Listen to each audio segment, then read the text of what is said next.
Dalawang magkasunod na aksidente ang nangyari sa EDSA Ortigas kaninang madaling araw. Yan ang unang balita live ni James Agustin. James! Good morning. Nagdulot ng matinding traffic yung magkasunod na aksidente nga na naitala sa EDSA Ortigas flyover kaninang madaling araw.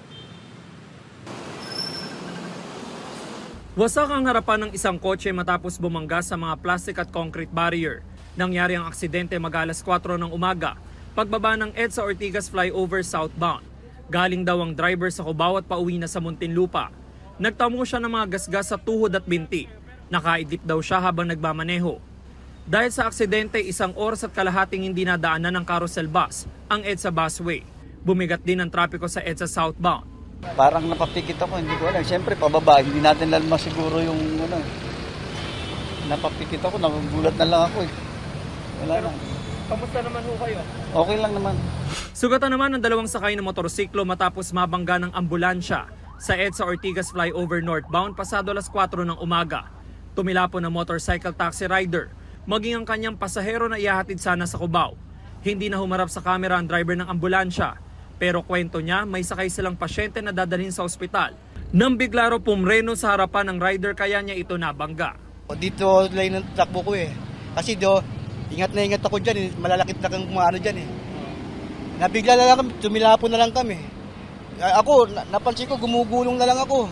Hanggang sinayaan ko na lang, buti sa helmet na to, naingatan yung ulo ko.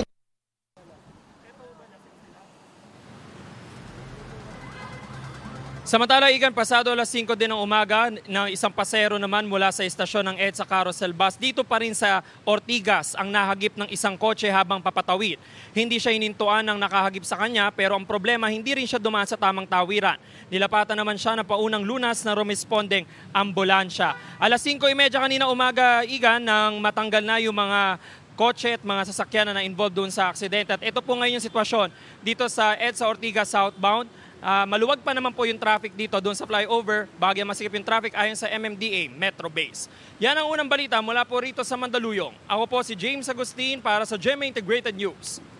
Igan, mauna ka sa mga balita. Mag-subscribe sa GMA Integrated News sa YouTube. Sa mga kapuso abroad, subaybayan nyo kami sa GMA Pinoy TV at sa www.gmanews.tv.